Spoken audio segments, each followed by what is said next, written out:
Assalamualaikum warahmatullahi wabarakatuh, sahabat guru penggerak. Kembali lagi bersama saya, Ibnu Edi Wono, calon guru penggerak angkatan 11 SMP Islam Teratai Putih Global, Kota Bekasi, Provinsi Jawa Barat.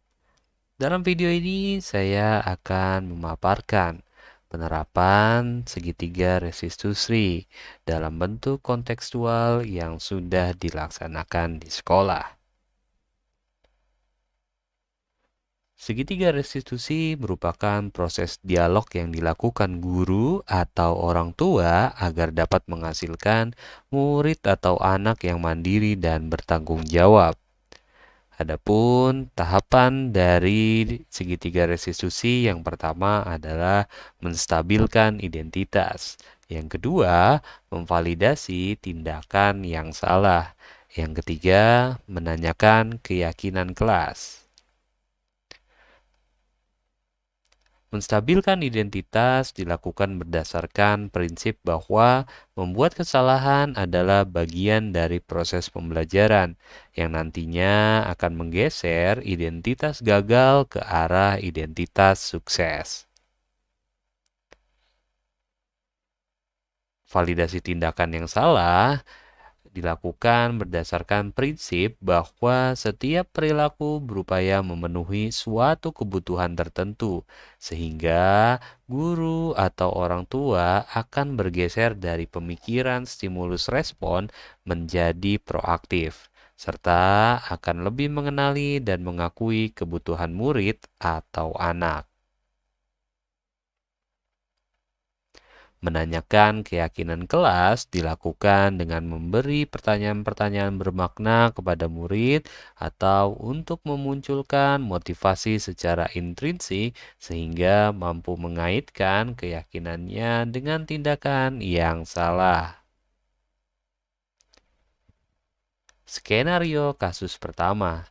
Saat pelaksanaan penugasan, Shalom berusaha untuk melihat jawaban temannya atau biasa disebut mencontek. Sebagai guru, saya harus menyelesaikan masalah tersebut dengan baik menggunakan tahapan segitiga restitusi. Assalamualaikum Pak. Waalaikumsalam. Silakan duduk, Kak. Siapa namanya? Shalom. Nama pangkat kamu? Shalom Putri Febian. Oke, kamu tahu nggak kenapa Bapak panggil ke sini? Belum tahu Pak. Belum tahu. Jadi begini, tadi kan kita belajar, kemudian Bapak memberikan penugasan untuk kamu. Terus Bapak lihat tuh kamu sering lirik-lirik teman kamu yang ada di sebelahnya. Benar nggak? Benar Pak. Benar. Nah, menurut kamu perbuatan yang sudah tadi kamu lakukan itu adalah mencontek. Perbuatan itu menurut kamu tuh baik atau tidak baik? Tidak baik. Tidak baik. Oke, nggak apa-apa. Jadi pada dasarnya setiap manusia itu pernah melakukan kesalahan.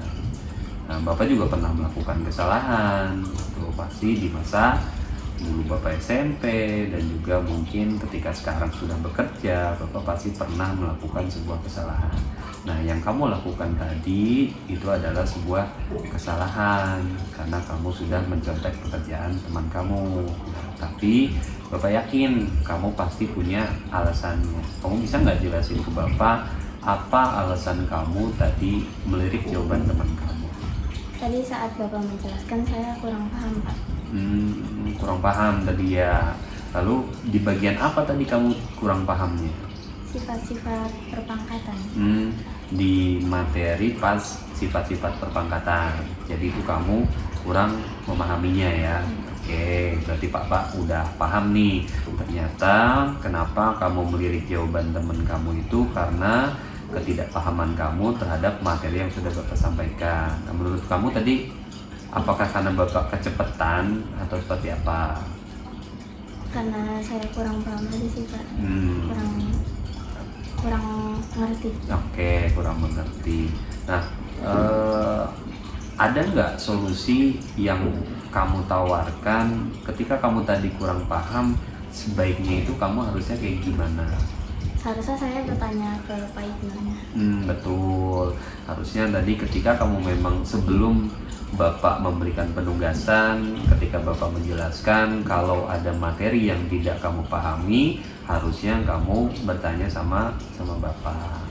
Nah, oke, berarti kamu sudah memahami apa kesalahannya dan juga harus bagaimana untuk memperbaiki kesalahan itu. Nah, kemarin kita kan juga sudah membuat sebuah keyakinan kelas. Menurut kamu, keyakinan kelas apa yang sudah kamu langgar? Jujur dalam bertindak. Betul ya, jujur dalam bertindak. Oke.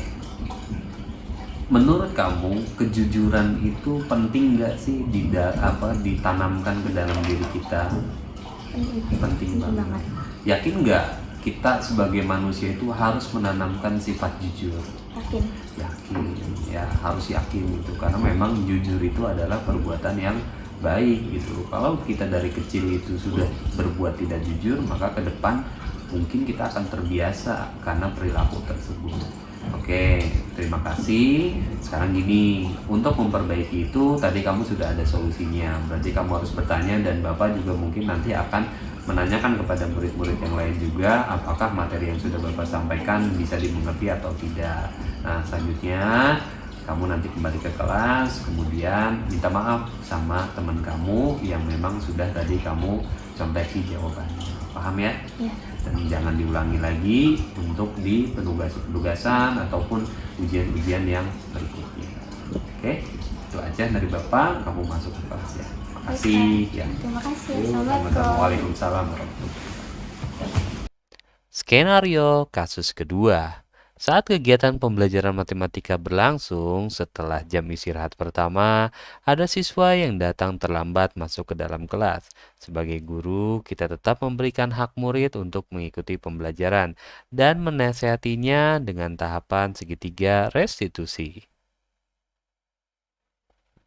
Oke anak-anak, jadi tadi kita sudah belajar tentang sifat-sifat perpangkatan. Kalau ada sebuah pangkat A pangkat M dikali A pangkat M, maka pangkatnya itu kita harus pangkat.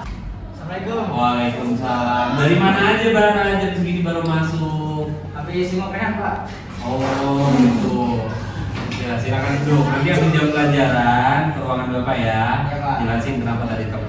Silakan duduk.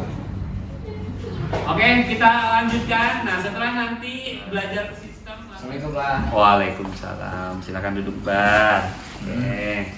Siapa nama kamu? Nama saya Baradika Sofwa. Baradika Sofwa. Tinggal di mana kamu? Tinggal di Mutiara Gading Timur Blok C, Mutiara Gading Timur Blok C. Sekarang udah kelas berapa? kelas 9. Kelas 9. Oke. Kamu tahu nggak kenapa kamu dipanggil ke sini? Tahu, Pak, karena saya telat. Nah, karena tadi masuk pelajaran telat, ya kan? Oke, sebenarnya kalau kamu terlambat hanya 1 kali itu nggak jadi masalah. Tapi tadi Bapak dengar nih dari guru-guru, katanya kamu juga sering tuh terlambat di jam pelajaran yang lain. Bener nggak?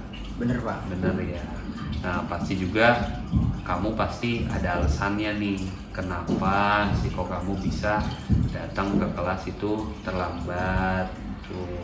Nah, coba deh Bapak pengen denger alasan kamu apa tuh, kenapa datang ke kelasnya itu terlambat. Karena saya ngantri dulu di kantin beli makanan. Sama saya kasihkan nonton bola sampai nggak dengar bel berbunyi. Jadi kamu telat masuk kelas itu karena kamu ngantri jajan di kantin, terus nonton bola sambil makan, Ya. dan bel berbunyi kamu nggak dengar, Ya. gitu ya. Oke. Nah, itu alasan kamu. Nah, kemudian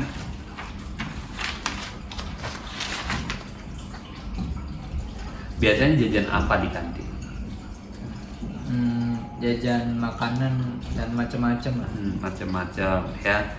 Kalau dari persoalan kamu nih, berarti karena terlambatnya itu tadi kan karena di kantin, kemudian duduk di pinggir lapangan. Menurut kamu, solusi apa yang kamu tawarkan supaya besok kamu tuh nggak terlambat lagi, terutama biar nggak jajan di kantin mungkin di saat jam istirahat pertama, karena jam istirahat pertama itu kan istirahatnya cuma 20 menit kan. Itu kira-kira menurut kamu saya nih harus kayak gimana gitu biar tidak terlambat lagi masuk ke kelas gitu, karena tadi jajan di kantinnya ngantri. Harus apa berarti? Harus bawa bekal dari rumah Nah, agar betul. tidak ngantri di kantin. Betul. Nah, berarti ke depan untuk jam istirahat pertama kamu udah harus nyiapin bekal dari malam, itu udah siapin supaya istirahat pertama itu kamu bisa makan bekal kamu, jadi tidak perlu lagi jajan di kantin. Nanti di jajan di kantin itu pas jam istirahat kedua, karena jam istirahat kedua itu di sekolah kita kan lumayan panjang tuh, hampir 30 menit gitu. Nah itu bisa kamu gunakan untuk jajan dan ngantri sambil nonton bola gitu ya Bar ya. Ya. Oke, nah kemarin kan juga kita sudah bikin keyakinan kelas, kesepakatan kelas. Menurut kamu keyakinan kelas apa yang sudah kamu langgar tadi? Datang tepat waktu. Betul ya, kita harus datang ke kelas tepat waktu. Nah kira-kira nih kalau pada saat jam pelajaran sudah dimulai kita datangnya terlambat, kita tuh akan dirugikan apa Bang? Kita akan rugi apanya? Rugi waktu. Rugi waktu, mungkin juga materi pasti ketinggalan kan. Iya. Teman-teman udah belajar apa, kemudian kita baru sampai apa. Nah itu kamu paham tuh, bagus tuh, sudah paham. Ketika kita terlambat maka kita akan rugi karena proses pembelajaran ada yang tidak kita ikuti. Nah kemarin juga pada saat kita bikin keyakinan kelas kan udah ada tuh konsekuensinya. Ketika kita tidak datang tepat waktu ke dalam kelas, kita harus siap menyalin pelajaran yang sudah kita pelajari. Bener kan? Benar. Benar. Nah, kira-kira kalau dari kemarin kamu telat, kamu udah nyalin belum tuh pelajaran-pelajarannya? Belum Pak. Belum ya, oke. Nah berarti sekarang kamu nanti balik ke kelas, silakan salin pelajaran yang belum, kemudian pelajaran yang lain juga kamu salin, terus laporkan ke guru-guru yang lain. Tapi laporan juga ke Bapak, Pak, saya sudah mengerjakan tugasnya, saya sudah menyalin, supaya Bapak juga tahu. Dan lain kali tadi jangan sampai kita datang ke sekolah, datang ke kelas itu tidak datang tepat waktu. Ya, siap ya? Siapa? Oke, terima kasih Bara. Silakan. Berikut adalah testimoni hasil restitusi yang sudah dilakukan. Assalamualaikum warahmatullahi wabarakatuh. Perkenalkan, nama saya Salim Putri Febrian dari kelas 93. Setelah ngobrol sama Pak Ibnu, saya jadi mengetahui bahwa nilai kejujuran itu sangat penting untuk ditanamkan pada diri kita. Tadi juga Pak Ibnu menasihati tanpa memojokkan dan menyalahkan saya. Saya yakin untuk bisa berubah lebih baik lagi dan menerapkan sifat jujur. Terima kasih. Wassalamualaikum warahmatullahi wabarakatuh. Assalamualaikum warahmatullahi wabarakatuh. Perkenalkan, nama saya Beradika Sofwa dari kelas 94. Setelah ngobrol dengan Pak Ibnu, saya jadi tahu bahwa datang tepat waktu itu penting dan saya harus melaksanakan keyakinan kelas yang sudah disepakati. Tadi Pak Ibnu juga tidak memojokkan saya saat bicara. Pak Ibnu juga menasihati dengan baik.